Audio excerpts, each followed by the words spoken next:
This is a story of how the government of the United Kingdom decided to attack an Arab nation. Of how, afraid its oil supplies were under threat, it embarked on a strategy of regime change. Of how Britain deliberately bypassed the United Nations. And of how a British Prime Minister led the nation to war based on suspect intelligence. But this isn't Iraq 2003.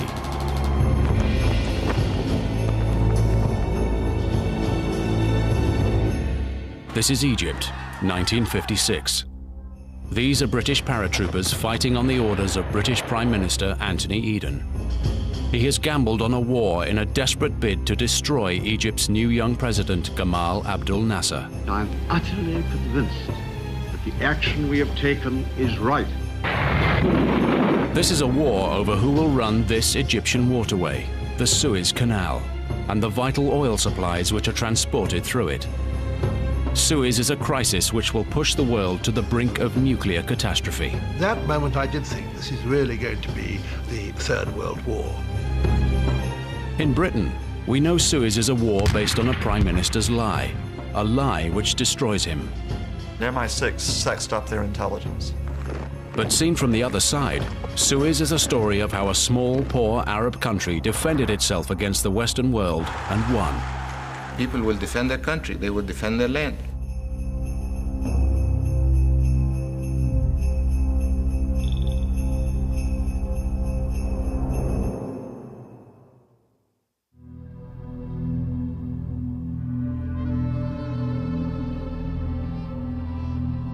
July the 26th, 1956.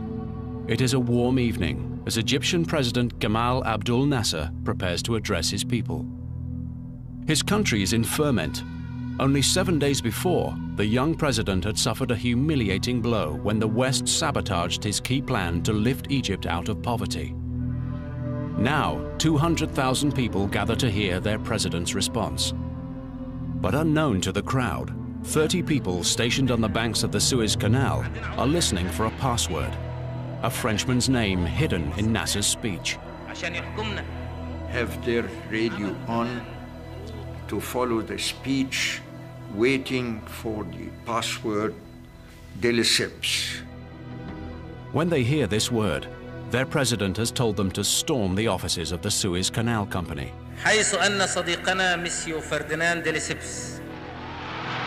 As jubilant Egyptians celebrate, Nasser heads to a movie theater to relax.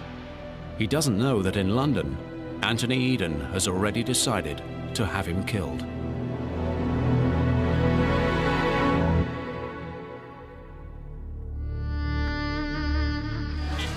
Egypt, cradle of ancient civilizations, and in the post-war era, strategically the most valuable country in the Arab world. Thanks to this, the Suez Canal, which carries oil to the economies of the West. The company that runs the canal is largely owned by Egypt's old colonial masters, Britain and France, and is staffed by Europeans.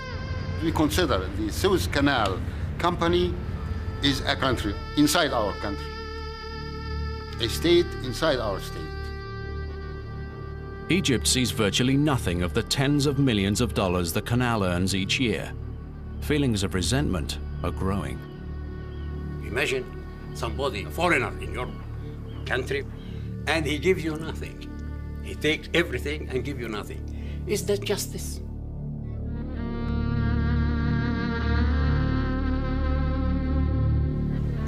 In February 1955, Egypt's young president Gamal Abdel Nasser meets British Prime Minister Anthony Eden for the first time. The two men dislike one another from the start.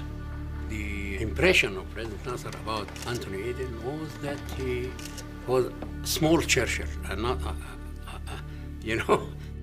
committed with imposing the British point of view on the other side.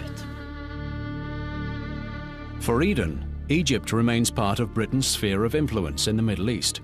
Although nominally independent since 1922, Egyptian kings have dutifully done what British prime ministers have told them to do. Eden lived in the legend of the empire, but the world was different. Eden didn't realize the change in the balance of power. Anthony Eden is every inch the Conservative Prime Minister. Educated at Eton and Oxford, he was Foreign Secretary during the war and is Winston Churchill's hand-picked successor.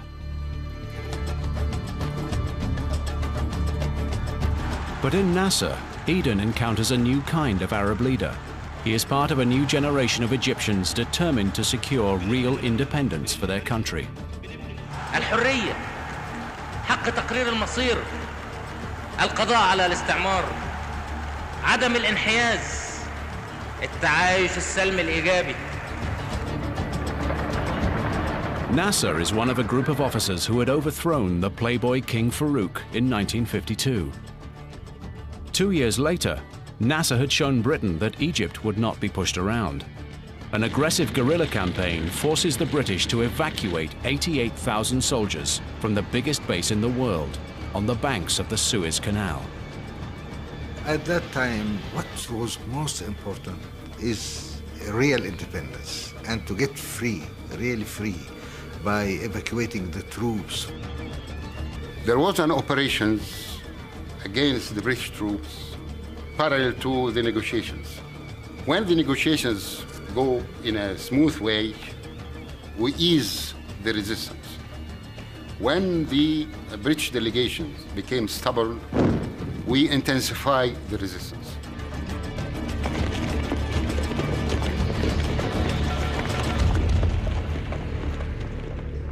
By the spring of 1956, Egypt is free of British troops. With his country moving away from its colonial past, Nasser embarks on an ambitious plan to transform the lives of his people. Egypt was very much backward. 0.5% of the people were possessing merely about 75% of the fortune. We had one of the lowest standards of life. The majority of Egyptians were in streets with naked feet.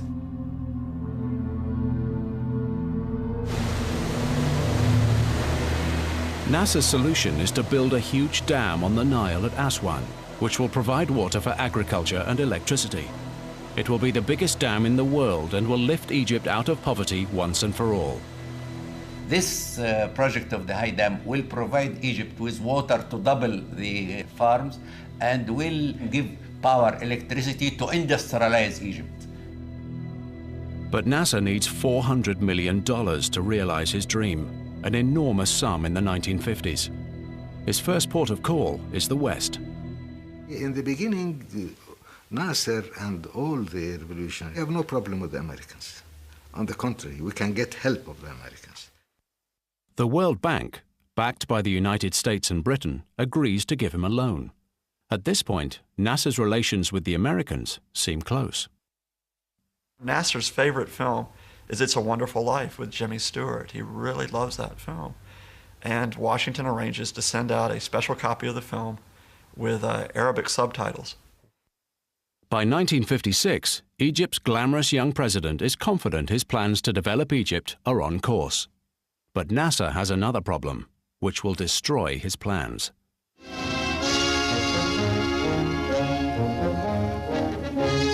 As the sporadic fighting takes on the proportions of full-scale war, dead and captured arms are the order of the day as both Arabs and Israelis put their nations on a full mobilization basis. Bitterness on both. Nasser fought in the Arab armies defeated by the Israelis in 1948. Since then, the Middle East's newest state has fought a border war with its Arab neighbors. Israel's very existence is an affront to Nasser. Nasser was at that time a great danger and enemy. Very soon it was clear that he aspires to be the unifier of the Arab world. Nasser made great speeches. He was handsome, he was eloquent, he carried fire with him. It was a catastrophe.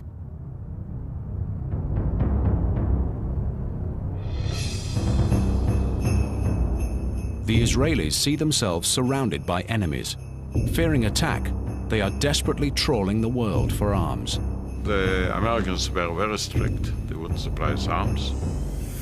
So did Great Britain. And I thought that the only opening we have is France. France agrees to supply Israel with the Jewish state's first jet fighters. To Nasser, it looks like an increasingly powerful enemy is at the gates. The French are giving Israel arms. I am confronting a situation that may destruct my country. Should I stand still? So Nasser decides he too will look abroad for arms. As with the loan for his dam, his first call is on the United States. Nasser, from the first day of the revolution, asked the Americans, I need arms. Our army needs arms. And he asked the British the same question. Neither the British nor the Americans gave a response to that. But this is the 1950s, the depths of the Cold War. The West and the Soviet Union are locked in a battle for influence across the world. Nasser knows that if Washington says no, then maybe Nikita Khrushchev in Moscow will say yes.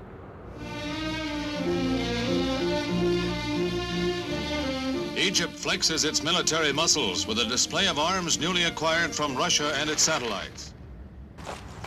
The first arms from the Soviet bloc land in Alexandria on the 27th of September 1955. The deal is a triumph for Khrushchev, who is keen to extend communist influence in the region. He didn't expect that countries would be communist immediately. He was willing to wait. Egypt was the first great success for him. This was for Khrushchev a sign of the kind of relationship he could have with many of the large states in the developing world. And for the West, this was a very dramatic achievement. But Nasser is not in Khrushchev's pocket, as many in the West fear. No, Nasser has never been a communist, never at all. We are a believer. I am a believer. I believe in God. Nasser used to believe in God. Nasser used to pray. The communists don't believe in God. They don't pray. Nasser was an anti-communist. The Soviets knew full well he was an anti-communist. They knew that he was putting communists in jail. He didn't let those communists out of jail when his relations improved with the Soviet Union. But both sides made a pragmatic decision. But in Eden's view, Nasser does look like a communist stooge. The Prime Minister and the Americans decide to punish him for cutting a deal with the Soviets. Their response is to mount a covert campaign against Nasser, codenamed Omega. Omega includes propaganda that provide information to journalists, to broadcasters, that say Nasser really isn't a very good person. Can you please report this? Omega also includes sanctions against Egypt. It includes blocking military aid to Egypt. Then, as part of this undeclared war, a secret decision is taken to slow down financing on the Aswan Dam. Anthony Eden and the US Secretary of State, John Foster Dulles, are behind the new strategy. I think Dulles was angry with Nasser for having almost flaunted his independence. I really think that Dulles believed that Nasser's behavior was almost a personal affront to him.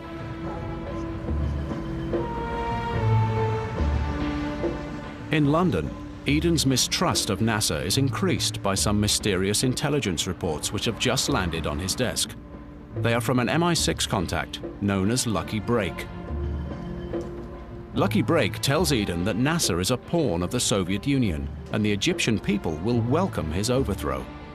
From reading the reports that MI6 is giving to British officials and giving to the Americans, I think they are taking a few sources and they are sexing them up. No one individual could have provided the information that Nasser was so close to the Soviets, that Nasser was so vulnerable to being overthrown, if not assassinated, because that was not true. That simply was not true. But Lucky Break is telling the British Prime Minister what he wants to hear. The firm attitude that the government have adopted is not a... Foreign Office Minister Anthony Nutting is one of the first to realize just how far the Prime Minister is now prepared to go. Over an open line, having just said, "It's me," we started a violent argument on the telephone, and he was really violent in that conversation. and ended up by shouting at me, "I don't want Nasser neutralized, I want him destroyed." There were two people involved, conversation, Eden and Nutting. Nutting said subsequently that Eden had said murder. Operatives within MI6 take the Prime Minister at his word. What you have is a Thomas Becket situation where Eden says, will someone not make me rid of this turbulent Nasser? I'm not exaggerating. Nearly every month, there was an attempt against Nasser from the West, either French or British or Israelis. Nearly every month. As Nasser was making a public speech in Alexandria, a young man fired 8 bullets at him. All missed the premier, but 2 of his aides were wounded. The planes just are wildly out of control, putting nerve gas into the ventilation system of Nasser's headquarters, trying to put poison into Nasser's coffee, trying at some point to possibly shoot Nasser.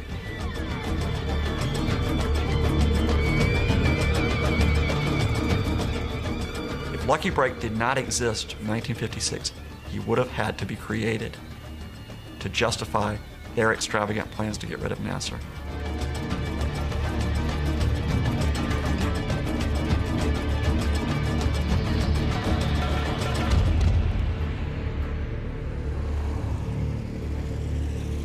On the 19th of July, 1956, the Egyptian ambassador to the USA is called into the State Department.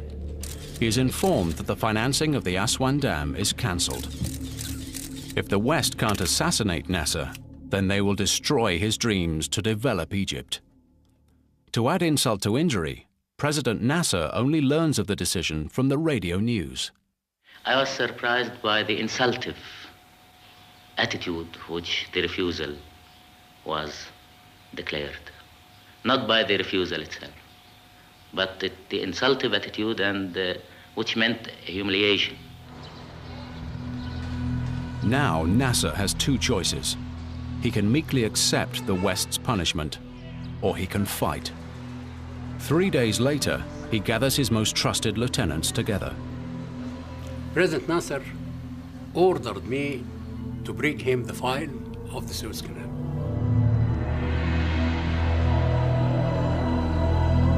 And he told me, what about nationalizing this canal? I got surprised the first time. But internally in myself, I got proud to think about this action at that time. I felt proud. Nasser calculates that the Aswan Dam can still be built if the tolls of ships transiting the Suez Canal come to Egypt and not the British and French-controlled Suez Canal Company. But Nasser knows that nationalization is a huge risk. He will have to physically seize control of the canal itself. The next day, he is scheduled to make his first speech since his humiliation at the hands of the West. All Egypt waits for his response. The speech is an anticlimax. It was all rhetoric, and the reaction of the Egyptians was, oh, he hasn't got the balls to really stand up to the United States. But afterwards, Nasser orders an old military colleague, Mahmoud Yunus, to mastermind the dangerous job of taking physical control of the canal. Yunus selects 30 men he can trust. Yunus emphasized that if this piece of news is released, then it will surely not succeed. 3 days later, Nasser is scheduled to speak publicly again. The men know their cue for action is a password hidden in the president's speech, which will be carried on Egyptian radio. The password is the name of the man who designed the canal, Ferdinand de Lesseps. As they wait, they still don't know if their president has definitely decided to take the gamble.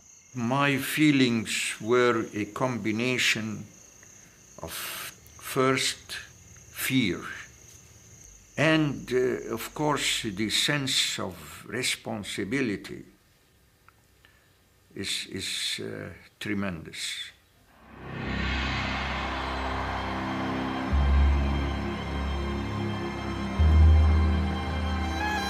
In the stifling July heat, Nasser makes his way to Alexandria's Manshia Square, where he is to deliver his speech. Once again, his people wait to hear if he will respond to the West's denial of funding for the Aswan Dam. At 9 p.m., Nasser climbs the podium. The speech is long. Nasser catalogues the centuries of humiliations the Egyptians have suffered at the hands of the West. يعني غرور وتحكم. احنا رفضنا ان احنا نقبل هذا السيطرة. His tone is measured, but angry. هل يكون الاستقلال أو التحكم الاقتصادي؟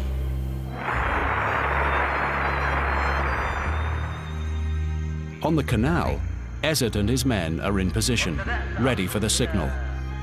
But after 2 hours, it still hasn't come.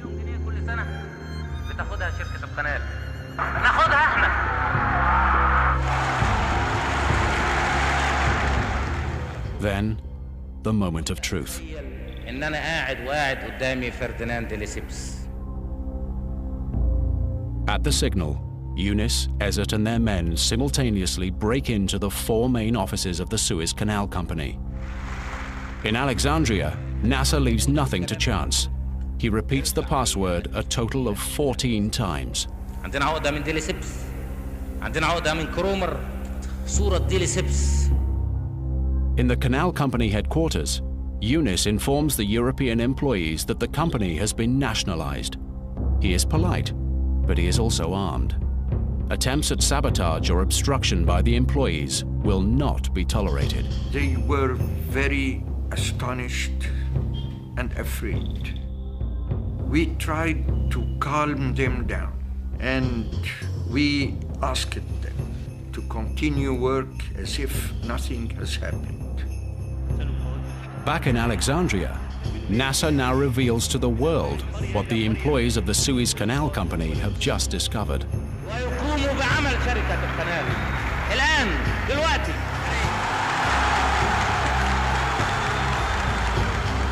Across Egypt, there is pandemonium.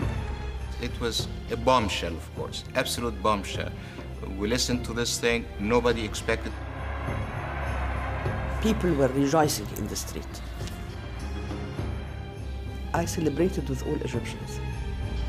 لقناة السويس البحرية شركة مساهمة مصرية. وحقوق وما عليها من التزامات. الهيئات واللجان القائمة حالياً على إدارتها. The employees of the newly nationalized company do not join in the celebrations. I remember that some of them said that you do not realize the impact and the reactions from the West, because the West cannot leave this international waterway in incapable hands. In London, Eden is enjoying post-dinner brandies with military and diplomatic top brass at number 10. When news of Nasser's actions comes through, he is furious. We all know this is how fascist governments behave. And we all remember, only too well, what the cost can be in giving in to fascism. A former commanding officer of our battalion described it in his usual blunt way to me. He said that the moment you mentioned the name Nasser, Eden practically got down and chewed the carpet. But in the United States, initial reaction is less belligerent. Eisenhower dispatches John Foster Dulles to London to calm Eden down. Dulles carries with him a letter from the president. The letter said that under no circumstances would an American public opinion or American government support the use of force in the Middle East. But Eden has already made his decision. The next morning, Eisenhower had a cable from Eden stating explicitly that the government had decided that they were going to get rid of Nasser, that this was the only alternative. That was a firm decision. They weren't going to change it. And that was that. Essentially, the British and French reaction to the Suez crisis encapsulated two principles about which we have heard quite a lot recently. One was regime change, the feeling that we must go. The other was preemptive self-defense. Eden's justification for this is the belief that Nasser is a Soviet puppet, a direct threat to British interests. Lucky Break's intelligence has told him so. But the intelligence is wrong. In Moscow, Nikita Khrushchev knows nothing of Nasser's plans. When he nationalized the canal, it was a surprise for the Soviet Union also. He didn't take the permission or anything. Even once he had made this decision, a few days before the announcement, he didn't tell the Soviets. And he didn't tell them for an obvious reason. He knew what their reaction would be. Moscow would tell him, don't do it. The West saw Moscow as the ginger man in the story, as provoking Nasser to be more and more aggressive. In fact, Moscow was doing the opposite. Meanwhile, in the newly nationalized canal, the atmosphere is tense. Nasser knows that Eden does not expect the Egyptians will be able to run the canal. Critical to its running are the 300 pilots, nearly all European, who guide each ship from one end to the other. Without these pilots, the traffic will never start. The canal will stop. We noticed that after the summer leave is over, some did not come back. We also noticed that some are selling their cars, their furniture. In 14th of September, at 12 o'clock, they declared, we stop work. 7 weeks after nationalization, the British Prime Minister has secretly instructed the pilots to abandon the canal. It was now an exam in which, if we fail, then also the Suez Canal would be lost. Egypt's hopes rest on the shoulders of the 26-year-old trainee pilot Ali Nasri, who, with only a fortnight's training, has to take a ship through the canal. My first vessel was German, and the captain came and said, "You are from the new pilots?" I said, "Yes."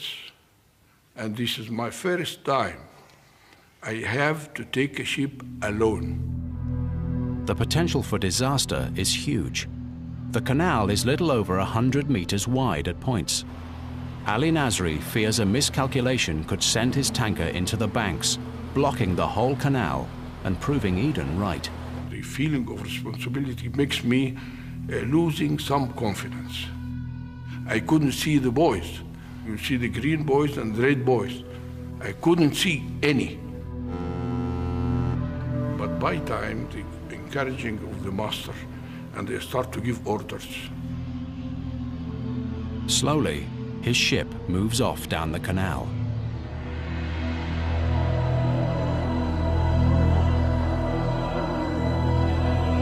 My orders I executed immediately. You keep the vessel in the middle, straight. So I start to feel happy, relax. I can see the way the vessel was moving, so I start to feel easy. Nasri's progress is followed with bated breath on the banks of the canal. I saw somebody in the road, somebody calling, "Pilot, pilot." Yes, I looked by the glass, I found him, Engineer Yunus by himself, the chairman, standing in the road saying, "Good luck, go ahead." 14 hours later, a ship piloted by an Egyptian has passed successfully through the canal. Once again, there are celebrations in the streets. It is beyond any imagination that gave the confidence to the Egyptians that they can do what the whole world thought that they cannot. But in London, Eden is still determined to build a case for intervention. Removing the pilots is only his opening gambit. Now he decides to overwhelm the inexperienced Egyptians by forcing a gigantic fleet of tankers through the canal. Now, the British had planned a nice little scheme which would demonstrate to the world the Egyptians were incompetent at running the canal. And they would have lots of ships just poised and ready to go through the canal once the pilots had been withdrawn. Then instead of receiving, say, 20 vessels at Port Said, you receive 30 to make it more difficult for any group to carry on as pilots. Exhausted, the 36 Egyptian pilots and whatever foreign recruits they can muster work day and night to deny Eden his wish and to keep the canal running. We were working continuously. President Nasser at that time was on the phone, on the wireless, hour by hour. The Egyptians succeed in keeping the canal open, despite Eden's best efforts at sabotage. For a second time, the Prime Minister has been foiled. The whole world was not expecting at all that Egypt would succeed in this severe exam. And some of the Western papers suggested that the Egyptians cultivate the Suez Canal area with potatoes instead of running the Suez Canal. Eden is frustrated, but Nasser feels vindicated. It is now almost 3 months since nationalization, and the canal is still open for business. It seems Eden's plans to overthrow Nasser and wrestle back control of the canal have failed. The world can see no reason for war. Then, on the 14th of October, 2 visitors from the French Ministry of Defense arrived to see a gloomy Prime Minister at his country retreat, Chequers. The French had invented the following scenario: that Israel should attack Egypt. Thereupon, Britain and France, who had forces in the neighborhood, should say, we cannot allow this kind of war because it will interfere with the Suez Canal, and therefore we are going to intervene and hold the 2 countries apart. I happened to be in Paris.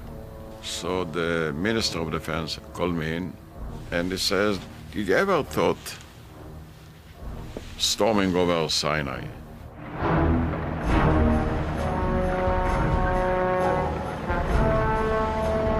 And that's how it started.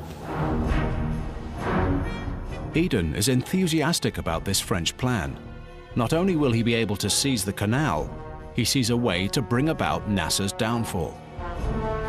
You bomb Egypt, you create panic within the country, you link this to an invasion, the Israeli invasion, and the new government will emerge, and Nasser will be no more. As Eden is plotting in Britain, the rest of the world is trying to broker a peace deal at the United Nations. Eden has reluctantly sent his Foreign Secretary, Selwyn Lloyd, to meet with the French and Egyptians in New York. To Lloyd's surprise, the talks are going well.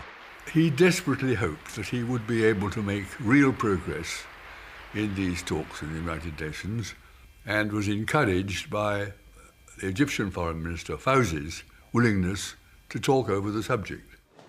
But just as it seems progress is being made, the atmosphere changes. The attitude of Pinault, the French Foreign Minister, was very ambiguous. From the beginning, he seemed to be prepared to get down to real negotiation. But then, halfway through, he seemed to lose interest entirely, and we wondered what was going on and why.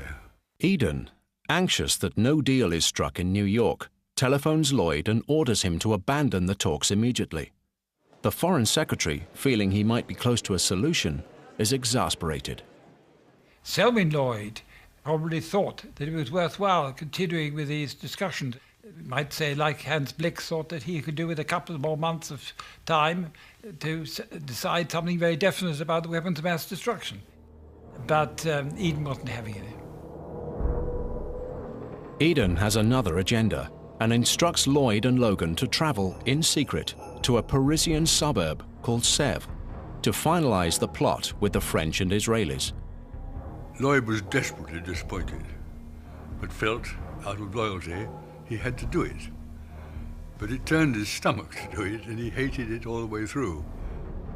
The document agreed on here, known as the Sèvres Protocol, puts down in black and white the covert plan to invade Egypt and fool the world. At the end, copies of the protocol are presented for signatures. Patrick Dean, a Foreign Office official, signs on behalf of the British. But Eden does not expect his desire for war to be confirmed in writing. We returned late that night and took the document to him in number 10. And his immediate reaction was, "Oh my God, I never expected anything to be signed." When this document finally emerged 40 years later, it confirmed how a British Prime Minister had deceived the world and deliberately engineered a war in the Middle East.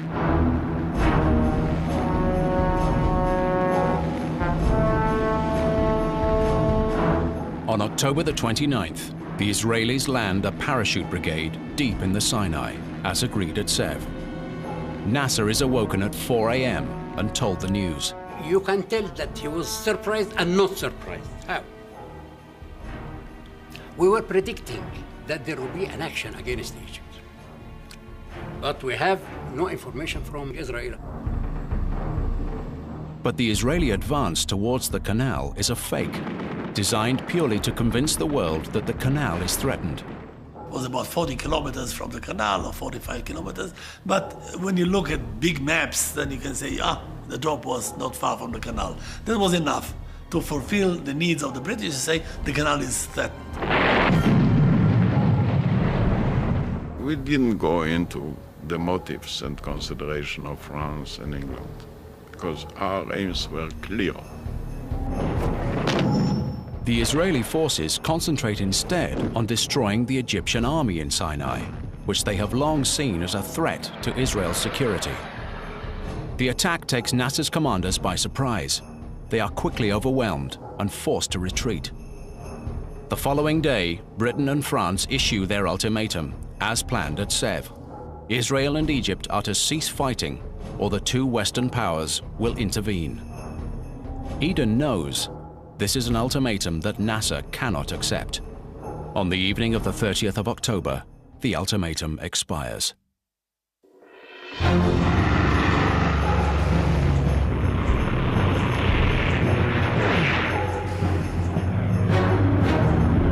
Shortly afterwards, Nasser hears planes in the skies above Cairo.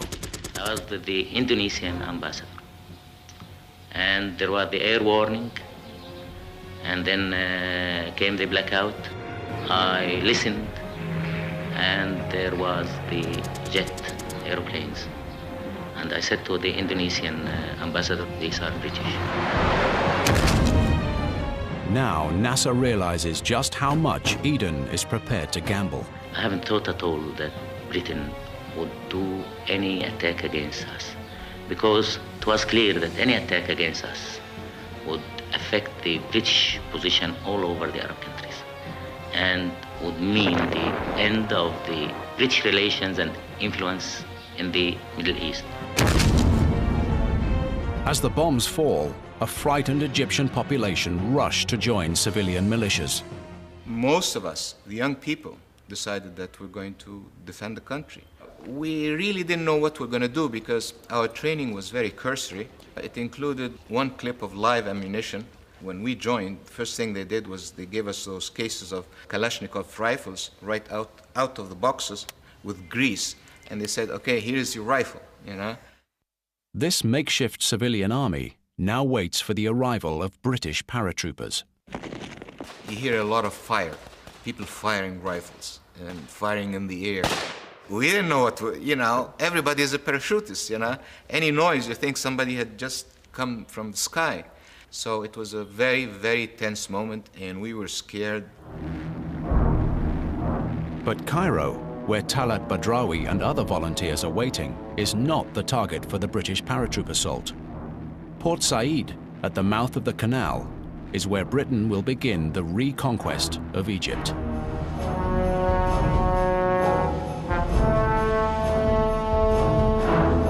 After 5 days of aerial bombardment, 668 British paratroopers land in Port Said.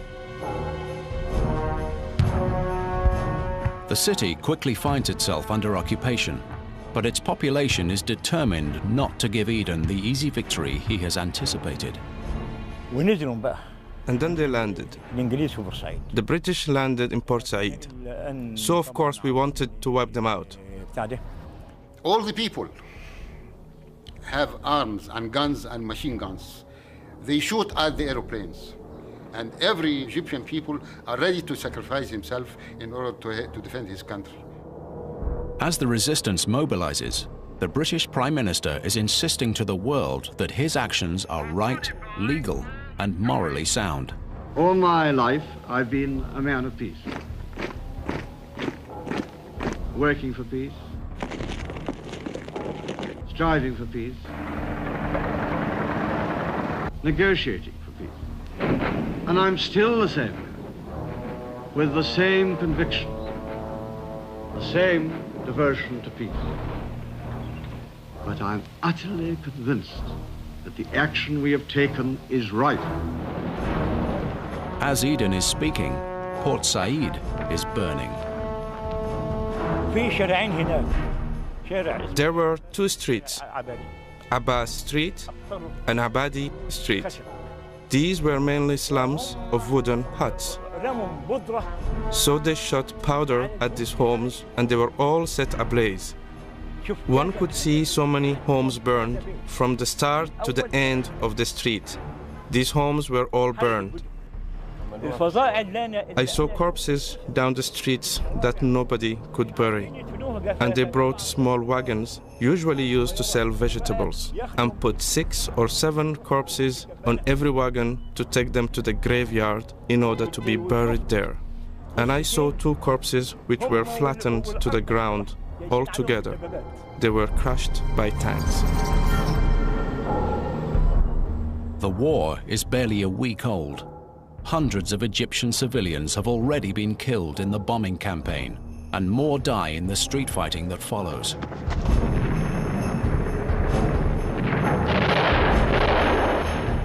It is at this point that Eden hopes a terrified Egyptian population will rise up to overthrow Nasser. They did not understand what Egypt is. They were completely wrong. The Egyptians were, all of them, were one heart behind Nasser.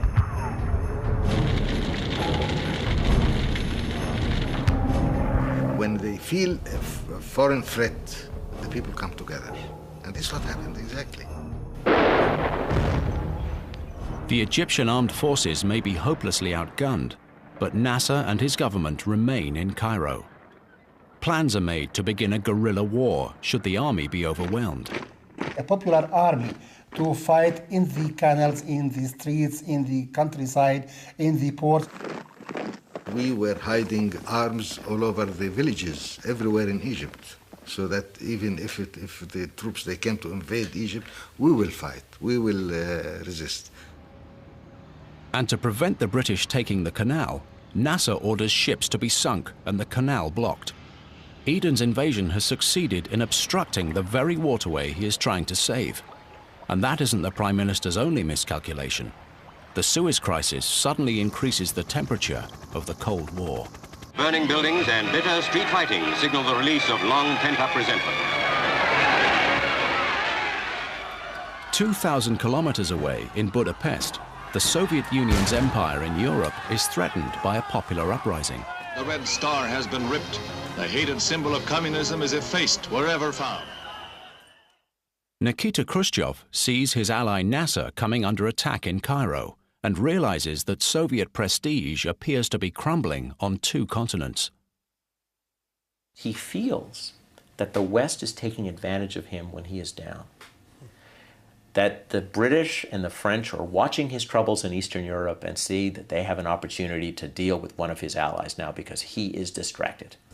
And his reaction was the reaction of a political leader who is fearful, surprised, and angry at the same time.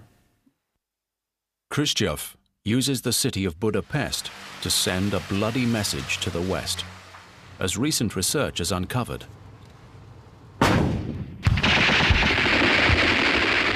We have the Politburo minutes, and it makes clear what's going on here. He wants to send a signal then that, no, the Soviet Union is as powerful as ever. You cannot mess with me either in the Middle East or in Eastern Europe. Then, Khrushchev ups the stakes. Lacking conventional forces in the Middle East to help Egypt against the British and French, he threatens the West with the doomsday option.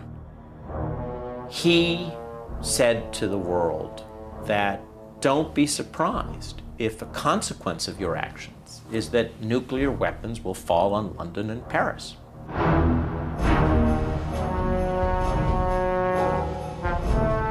This was the first time they had ever made a nuclear threat.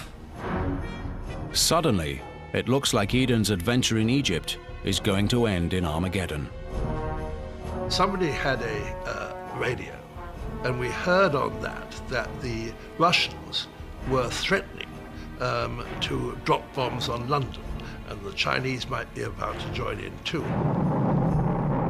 And at that moment I did think this is really going to be the Third World War.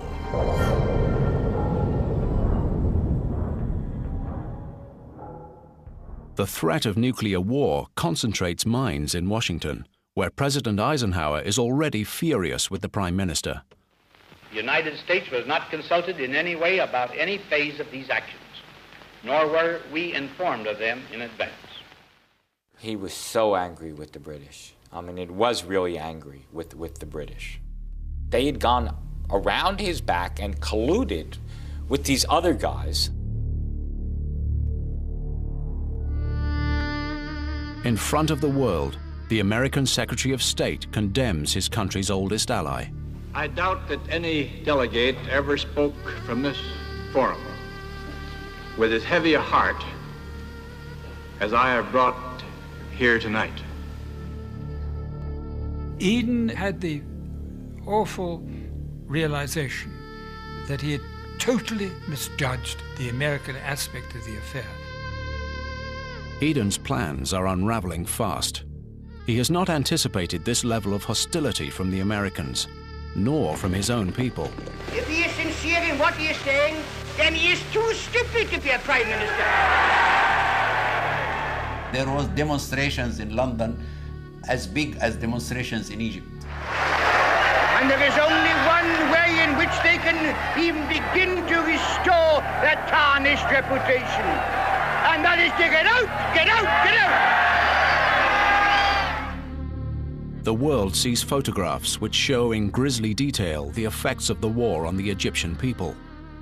As opposition across the world mounts, morale in Port Said soars. People around the world were backing you. In the West, we had the public opinion with the Egyptians. And Eden realizes he has fatally miscalculated the reaction of the Egyptian population to invasion. If you ask me, were they afraid? Yes, we were all afraid, because nobody likes to die. We used to live a daily natural life, but with little commodities, limited food. But people could stay on cafes, listening to the radio, encouraging you to resist. Very special atmosphere. Nasser refuses to go into hiding. He determines instead to rally his people after Friday prayers at Cairo's ancient Al-Azhar Mosque. هنحارب من بيت إلى بيت ومن قرية إلى قرية. سنقاتل ولن نسلم. سنقاتل ولن نعيش عيشة ذليلة. سنقاتل حتى آخر نقطة. بنبني بلدنا. بنبني تاريخنا. بنبني مستقبلنا.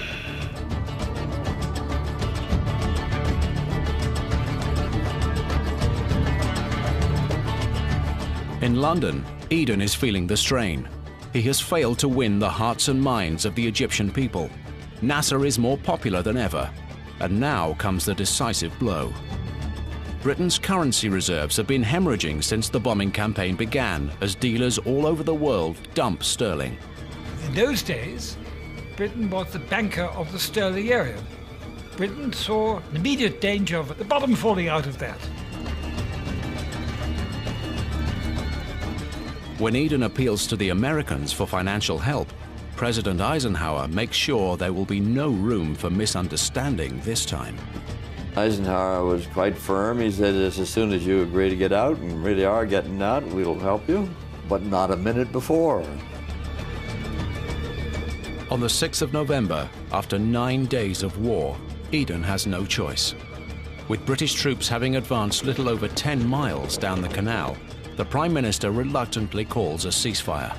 If the United Nations will take over this police action, we shall welcome it.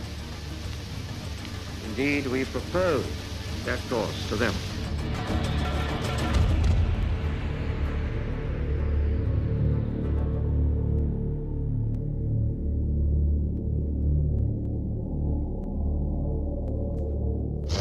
The arrival of United Nations contingents at Port Said causes a sensation that nearly develops into a riot by excitable Egyptians. Of course, I was jumping with joy. When the last British soldier left, we used to say, "Go to hell."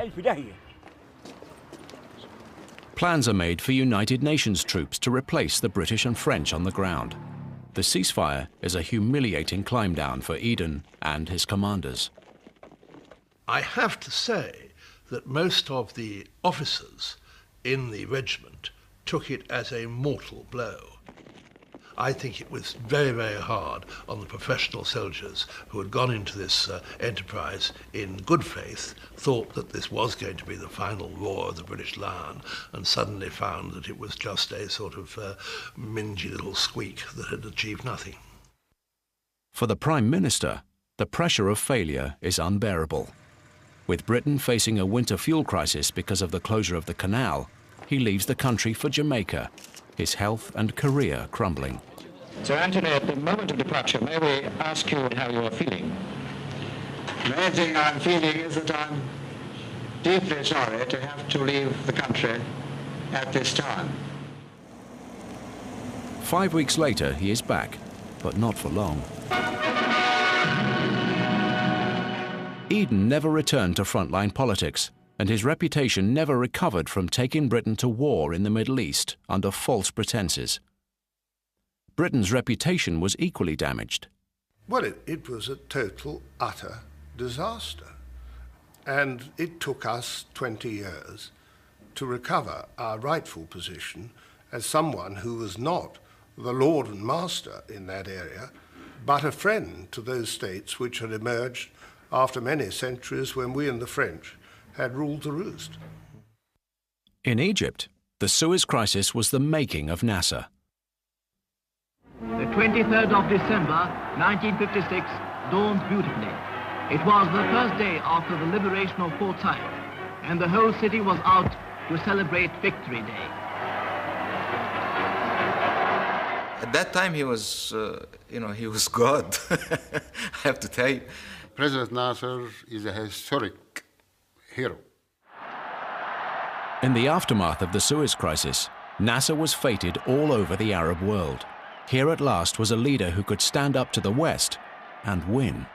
And the Arabs at that time started to realize that Nasser was the hero who was sent by God to retrieve the Arabs from many years of subordination. Nasser, in a sense, was a big winner, but it was a win which set him up to be an awfully big loser, because Nasser eventually came to believe his own propaganda that he had won a great battle. A little over 10 years later, Nasser decides that he is strong enough to settle old scores with the Israeli invaders of 1956. In 1967, he said, "Last time we were fighting Israel, Britain, and France. We won then. This time, Israel is alone." It is an appalling misjudgment. In the Sinai Desert, in the wake of Egypt's catastrophic retreat, lie Nasser's wrecked tanks. The whole world hopes that from great victory and utter defeat, wisdom will emerge and bring lasting peace to this part of the world. But instead of peace coming to the Middle East, the unresolved issues of the 1967 war, the West Bank and Gaza Strip still poison the region today.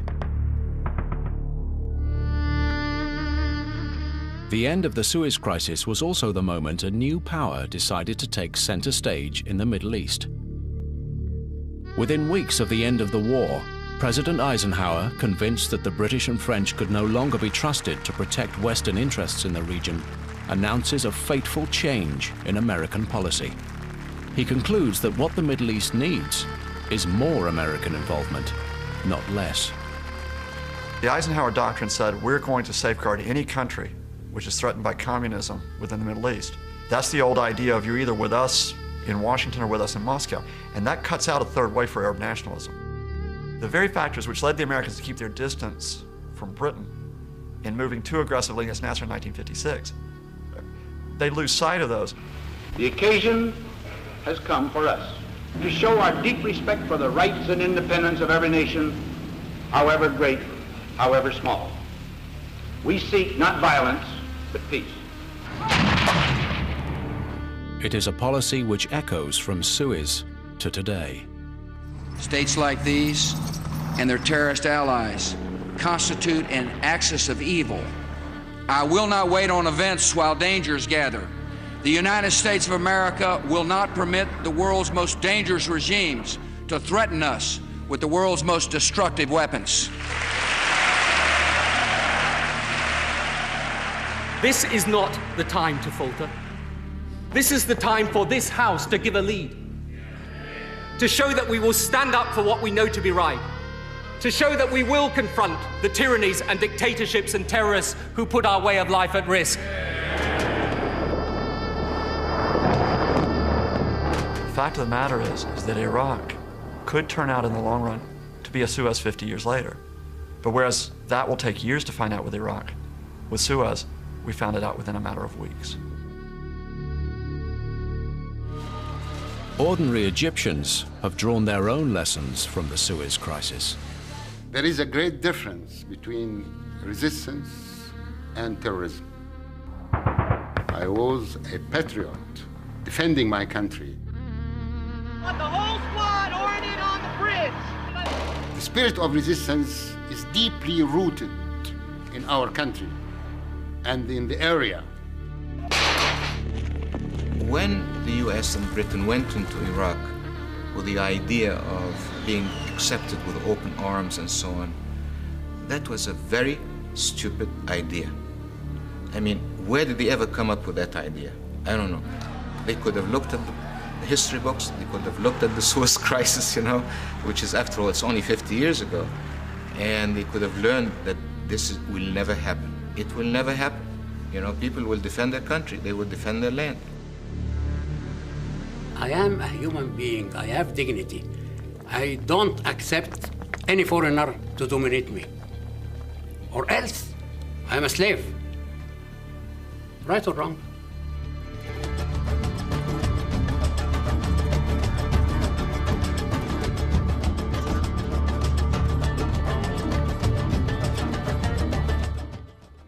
And on Sunday, it's Suez Night on BBC Parliament. Tonight, brand new BBC 4 creepy drama, The Haunted Airman, is next.